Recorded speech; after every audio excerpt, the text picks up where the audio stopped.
శ్రీగురుభ్యో నమ. హరి ఓం. శ్రీమహాగణాధిపతయే నమ. శ్రీమహాసరస్వత్యై నమ. శ్రీగురుభ్యో నమ. హరి ఓం. అజ్ఞానతిమిరాంధస్య జ్ఞానాంజనశలాకయా చక్షుర్మీలితం येन తస్మై శ్రీగురవే నమః. విశ్వావసనామ సంవత్సర ఫలితాలు చెప్పుకుందాం. విశ్వావసనామ సంవత్సరం చైత్రశుద్ధ పాడ్యమి ఆదివారం 30/3/2025 అంటే 30వ తారీఖు మార్చి నెల 25వ తారీఖున రేవతి నక్షత్రయుక్త ఆ రోజున విశ్వావసనామ సంవత్సరం ప్రారంభమైంది. విశ్వావసనామ సంవత్సరం 2025వ సంవత్సరం కుంభరాశి ఫలితాలు చెప్పుకుందాం. ఈ కుంభరాశి చాలా గొప్ప రాశి, చాలా మంచి స్వభావం గల రాశి, ఎంత కష్టమైనా భరాయించగలిగిన మంచి స్వభావం కలిగినటువంటి రాశి. ఇప్పటిదాకా ఈ కుంభరాశి చాలా కష్టాలు పడ్డారు. ఈ కుంభరాశిలో పడ్డటువంటి బాధలు ఎవరూ పడి ఉండరు. కానీ ఈ కుంభరాశికి వచ్చేప్పటికల్లా ఆదాయం 8, వ్యయం 8. అయితే 3 రాజపూజ్యం, 5 రాజావమానం. ఆదాయం వ్యయం సమానంగా ఉందని అనుకోవాల్సిన పని లేదు. ఇప్పటికీ మీ పరిస్థితులు ఎట్లా ఉన్నాయంటే ఆస్తులు తాకట్టు పెట్టు, మరి చివరికి అప్పుకి వడ్డీకి కలిపితే కూడా ఆస్తి అమ్మతే చాలని పొజిషన్లో కూడా ఉన్నవాళ్ళు ఉండుండొచ్చు. కానీ ఇప్పుడు మాత్రం అప్పులు తీరుతాయి, ఆస్తి మిగులుతుంది. పూర్వపు రోజులు మళ్ళీ ఈ జీవితంలో చూస్తామా? మన చాప్టర్ ఎండ్, మనం కేర్ ఆఫ్ ప్లాట్ఫారం అన్న పరిస్థితిలో ఉన్నవాడు కూడా ఉన్నారు. కానీ ఆ సమయం మొత్తం పోయింది. మంచి సమయం ఆసన్నమైంది. మంచి రోజులు వచ్చినాయి.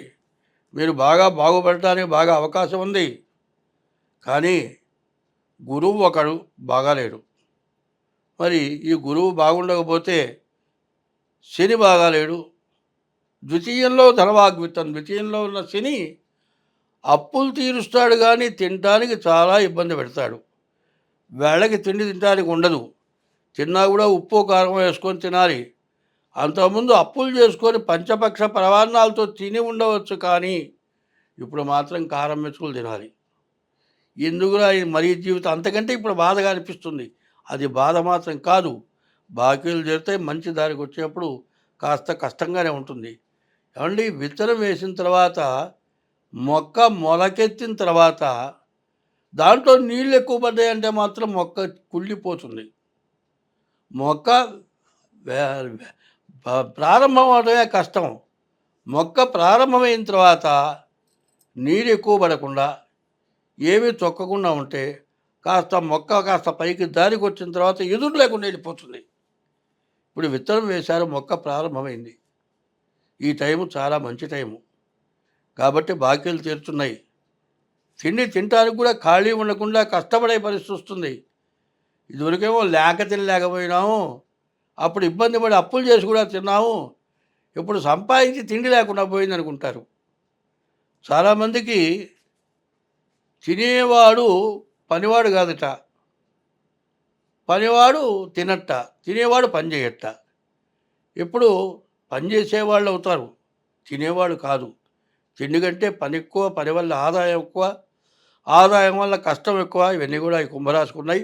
ఈ కుంభరాశి చాలా మంచి సమయం, చాలా బాగుంది. కానీ ఇది గోచారమే, 25 వంతులే. కాబట్టి మీ జన్మలగ్నం చూపించుకోండి. ఈ జన్మలగ్న రీత్యా కూడా ఎట్లా ఉందో చూడాలి. జన్మలగ్న రీత్యా 75 వంతులు జరుగుతుంది. ముందు సంవత్సరాది రావటానికి ముందే ఈ సంవత్సరం అంతా ఎట్లా ఉందో మీ జాతకం చూపించుకోండి. ఇట్లా చూపించుకుంటే ఈ సమస్యల నుండి మీరు బయటపడతారు. చాలా బాగుంది, చాలా మంచి సమయం. ఒక్క గురువే బాగాలేడు. చదువుకునే పిల్లలకి, ఉద్యోగాలు చేసేవాళ్ళకి కొంచెం కష్టాలు నష్టాలు, మరి ఉద్యోగం నుంచి రిటర్న్ రావటం జరగవచ్చు. ఇటువంటి వాటి నుంచి ఇబ్బంది పడకుండా ఉండాలి అంటే ముందుగా మీ జాతకం చూపించుకొని ఏ గ్రహాలు ఎట్లా ఉన్నాయి దోషాలు చూపించుకొని ఈ దోషాల నుంచి బయటపడితే మీకు అన్ని విధాల భగవంతుడు తోడ్పడతాడు, మీకు చాలా బాగుంటుంది. ఈ కుంభరాశి ఇప్పుడున్న పరిస్థితి చాలా జాగ్రత్తగా ఉండటమే కాదు, ఓర్పు వహించాలి. ఎందుకంటే ఇంతకుముందు బాకీ వాళ్ళు ఇస్తాళ్లే ఇస్తాళ్లే అని ఊరుకుంటారు. ఒకరికి ఇచ్చేప్పటికి మిగతా వాళ్ళందరికీ ఎర్రబుడుతుంది. ముందు నా డబ్బులు కట్టమంటారు. మంచిగా సమాధానం చెప్పుకుంటూ ఒకరికే శాంతం బాకీ తెచ్చకుండా కొద్ది కొద్దిగా ఇచ్చుకుంటూ వాళ్ళు ఎంత అరిచినా కూడా జాగ్రత్త పడాలి. ఎందుకంటే మంచివాళ్ళు చాలా జాగ్రత్తగా ఉంటారు. మంచివాళ్ళు ఎట్లా ఉంటారంటే ధూర్తుడు ఎన్ని మాటలన్నా కూడా మనల్ని కాదు అన్నట్టుగానే ఉంటాడు. అదే మనం టైం బాగుండకపోతే ఏం చేస్తాం, మనం పోతూ ఉంటాం బయటికి. ఇద్దరు పోట్లాడుకుంటూ ఉంటారు, బాగా చుట్టుకుంటూ. అసలు ఈ గొడవ ఏంటి, ఎందుకు వచ్చింది చూద్దాం అనిపిస్తుంది నీకు. అక్కడ నుంచి ఉంటాడు, వాడు వీడు పోట్లాడుకుంటూ ఉంటారు. ఇందులో వాడు ఏం చేస్తాడంటే కటికని జేబులో కత్తి తీసి పసకర పొడుస్తాడు, ఆయువు పట్టున పొడుస్తాడు. వాడు పరిగెత్తుకుంటూ వెళ్ళిపోతాడు, నువ్వు అక్కడ ఉంటావు. వాడు కత్తితో పొడిచింది కూడా నువ్వు చూసే లోపల జనం చేస్తారు, పోలీస్ కేసు పెడతారు, వాడిని పట్టుకుపోతారు. నువ్వు ఏమి ఎరగవు, నీ ఇరుక్కుపోయినావు. ఏమిటి అంటే పూర్వజన్మార్జితమైన కర్మ వల్ల వస్తుంది. అదే కొట్టేవాడికి కూడా దండం పెట్టాయా, ఇన్నాళ్ళు ఆగావు, ఖచ్చితంగా ఈ సంవత్సరం లోపల నీ బాకీ తీరుస్తాను అని మంచిగా చెప్పుకుంటే వాడు ఊరుకుంటాడు. కాకపోతే ఇంకా కొద్దిగా వడ్డీ ఇసుకోయా ఇస్తాను, అట్లా మంచిగా చెప్పుకొని బయటపడాలి. ఎందుకంటే ఒక చిన్న కథ చెబుతా. ఇద్దరు స్నేహితులు ఉన్నారు. హోటల్కి పోయినారు, టిఫిన్ చేశారు, కాఫీ తాగారు. ఆ రోజుల్లో చాలా తక్కువ, అర్ధనానా రోజులు మాత్రం టైంలో ఒక 5 పైసలు తగ్గిందిట ఒకటికి. అదే 5 పైసలు తగ్గిందిరా అంటే 5 పైసలు వీడు ఇచ్చాడు, వాడు తీసుకున్నాడు. సరే మర్నాడు నలుగురు, అరే నిన్న డబ్బులు తీసుకున్నావు ఇవ్వరాత్రా, అది ఇప్పుడు చిన్న జేబుల్లో లేదు, రేపిస్తా. ఇట్లా 10 సార్లు అడిగాడు. 11వసారి నిరాశాడు. ఏది నా డబ్బులు ఇవ్వండి అన్నాడు. ఏం డబ్బులు రా, 5 పైసలకి 5 పైసలు అయితే ఇన్ని ఏమంటే మీ అందరూ లేకుండా అది అరే ఆ మాట అంటావు, నీ డబ్బులు ఎక్కువ ఇస్తే నేను బాకీ ఇచ్చినట్టుగా ఎక్కడ రాసావా అంటే, ఏంది రాసేది, మన స్నేహితం మీద ఇచ్చుకున్నాం. ఎవడు చెబుతాడు చెప్పమను. నేను ఇచ్చింది నువ్వు తీసుకుంది నీకు నాకే తెలుసు, మూడోవాడికి ఎందుకు తెలుస్తుంది? ఇదివరకు ఎన్నిసార్లు తీసుకున్నా, ఎన్నిసార్లు ఇచ్చావు. వీడికిగా తీసుకుంది 5 పైసలు, వాడు 50,000 అంటాడు. ఇట్లాంటి సమస్యలు ఇబ్బంది పెట్టే ఉంటాయి. కాబట్టి మీరు జాగ్రత్త పడండి, మీకు అంతా బాగుంటుంది. ఈ రాబోయే విశ్వావసనామ సంవత్సరం, కొత్త సంవత్సరంలో ప్రత్యేకమైనవి, ముఖ్యమైనవి, వినాల్సినవి, పాటించాల్సినవి ఉన్నాయి. అవి చాలా కొద్దిలో ముఖ్యంగా చెబుతూ ఉన్నా. రాజకీయంలో సమస్యలు బాగా ఎక్కువగా ఉన్నాయి. రాజకీయ నాయకులు ఎవరు కూడా ఒక పద్ధతిలో నిలబడే లక్షణాలు లేవు. రాజకీయ పరిపాలన చేయడానికి పరిపాలకులకి సమస్యలు ఎక్కువగా ఉంటున్నాయి. మిగతా మెంబర్స్ కానీ మంత్రులు కానీ స్వార్థం కోసమని సమస్యలు తెచ్చిపెట్టే లక్షణాలు ఉన్నాయి. సరే, పరిపాలకులకి ఈ ఇబ్బంది ఉంటే, పరిపాలకులకు కొద్దిగా ఇబ్బంది ఉంటే, ప్రతిపక్షాలు మాత్రం దీన్ని బాగా గొడవ చేసి ముందు ప్రతిపక్షాలు పాలకపక్షం కొట్టుకోవటం, పాలకపక్షాలు కొట్టుకుంటే దాన్ని ఎగదోసి ప్రతిపక్షాలు అల్లరి చేయటం, ఇది ఒక సమస్య. కుటుంబ సభ్యుల్లో ఇవాళ ఉన్నటువంటి పెరిగిపోయినటువంటి ఖర్చుల వల్ల, ఆదాయం తక్కువ వల్ల, ఇవాళ వచ్చే ఆదాయం చాలకపోవటం వల్ల కుటుంబ కలహాలు బాగా వస్తున్నాయి. రెండోది. మూడోది ఏమిటంటే అంటే ప్రపంచ దేశాల్లో కొన్ని దేశాలు పైకొచ్చినాయి.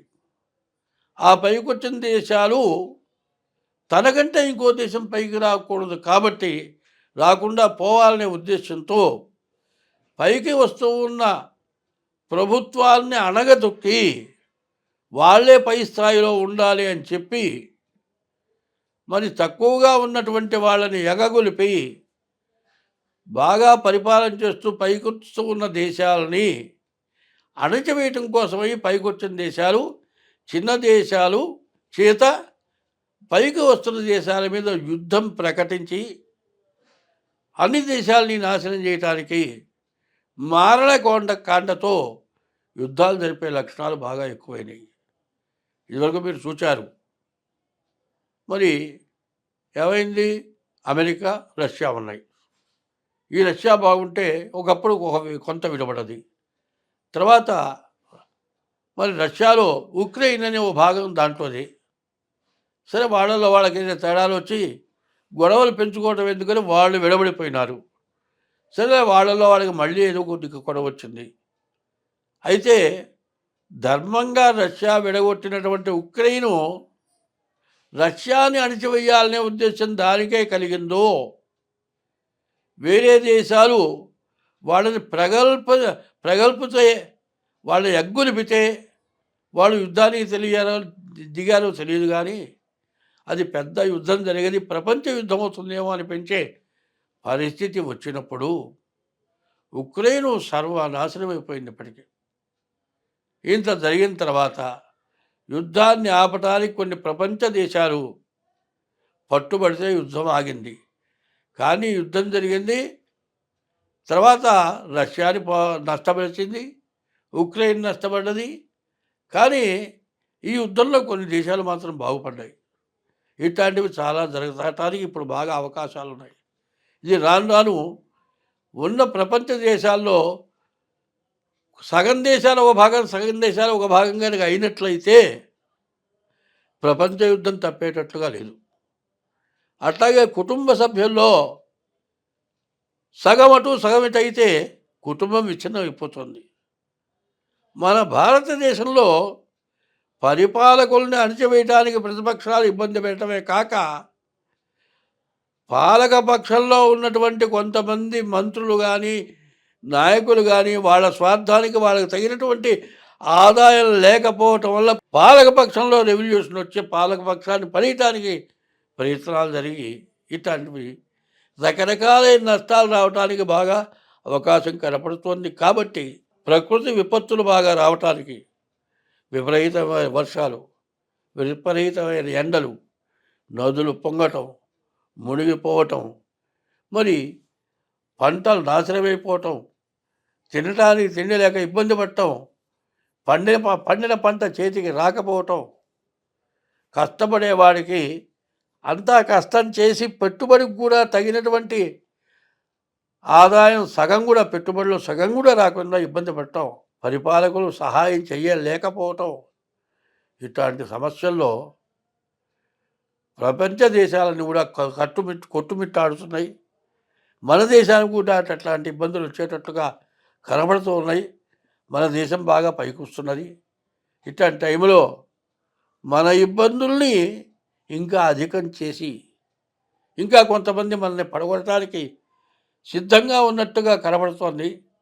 కాబట్టి పాలకపక్షం, ప్రతిపక్షం, ప్రజలు బాగా ఆలోచించుకొని అందరూ మంచిగా ఉంటే మనం అందరం బాగుంటాం, అందరూ సుఖంగా ఉంటాం. స్వస్తి.